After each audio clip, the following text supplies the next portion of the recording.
So మన శంకర ప్రసాద్ గారు ఈ సంక్రాంతికి రిలీజ్ అయ్యి అతిపెద్ద విజయం సాధించింది. సో వారం రోజుల్లోనే రికార్డ్ కలెక్షన్స్తో రీజనల్ ఇండస్ట్రీగా దూసుకెళ్తుంది. ఈ అవకాశం ఇచ్చిన మెగాస్టార్ చిరంజీవి గారికి చాలా థ్యాంక్స్ అండి.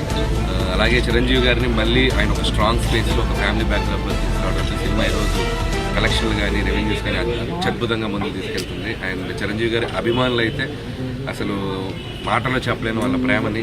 నేను తిరుగుతున్నాను, ప్రతి స్టేషన్లో తిరుగుతున్నాను, వాళ్ళు ఒక్కొక్కరు చాలా ఎమోషనల్ అయిపోతున్నారు, వాళ్ళు బాగా హ్యాపీగా ఉన్నారు. సో అది వాళ్ళందరూ సంతోషం చూసి నాకు ఈ సక్సెస్ ఇంకా డబుల్ అయింది. సో థ్యాంక్స్ టు మెగా అభిమానులందరికీ. అలాగే కామన్ ఆడియన్స్, సినిమాని ప్రేమించే ప్రేక్షకులు అందరూ కూడా ఈ సినిమాకి బ్రహ్మరథం పడుతున్నారు. వాళ్ళందరికీ నా స్పెషల్ థ్యాంక్స్ చెప్తున్నాను.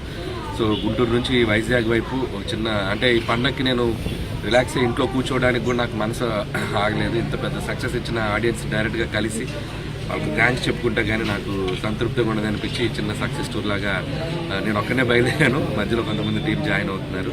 సో ఎక్కడికి వెళ్ళినా రిసెప్షన్ చాలా అద్భుతంగా ఉంది. ఏ థియేటర్లో పెట్టినా మహిళలు ఒక 80% పైగా థియేటర్లో ఉంటున్నారు. థ్యాంక్స్ ఫస్ట్ ఆఫ్ ఆల్ మహిళా ప్రేక్షకులందరికీ థ్యాంక్స్. ఈ సినిమాకి లాస్ట్ ఇయర్ సంక్రాంతికి వస్తున్నాం, దానికి మించి ఈ సక్సెస్ ఇచ్చారు.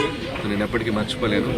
అలాగే టీవీ చూస్తున్న ప్రేక్షకులందరూ కూడా నేను టీవీ షోస్ కొన్ని చేయడం వల్ల అక్కడ కూడా చాలామంది నన్ను అభిమానించి వాళ్ళు కూడా థియేటర్స్కి పలకరిస్తున్నారు. మీ టీవీ షోస్ బాగున్నాయి, వాళ్ళకు కూడా నా థ్యాంక్స్. అండ్ చిరంజీవి గారికి అండ్ వెంకటేష్ గారికి మా సినిమాలో అడగగానే వచ్చి దీంట్లో చేసినందుకు ఆయనకి చాలా థ్యాంక్స్. వాళ్ళిద్దరు కాంబినేషన్ కూడా చాలా బాగా వర్కౌట్ అయింది. అండ్ అలాగే ఈ టూర్లో భాగంగా ఎమ్మెల్యే గారి ఇంటికి రావడం జరిగింది. సో ఆయన బాగా రిసీవ్ చేసుకున్నారు, మంచి ఛాయ్ ఇచ్చారు, మంచి టీ తాగారు. సో థ్యాంక్స్ అండి. సో ఇప్పుడు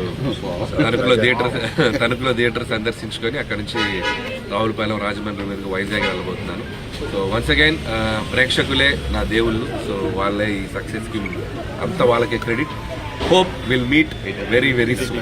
next Sankranti sir next Sankranti plan ఏంటి సార్? నెక్స్ట్ సంక్రాంతి ఇప్పుడే చెప్పలేదు, టైం పడుతుంది. అంటే కేవలం సంక్రాంతి ప్రజలందరూ తరఫున మీకు శుభాకాంక్షలు. భవిష్యత్తులో మరిన్ని విజయాలు సాధించాలి. ఈరోజు ఇక్కడికి రావడం చాలా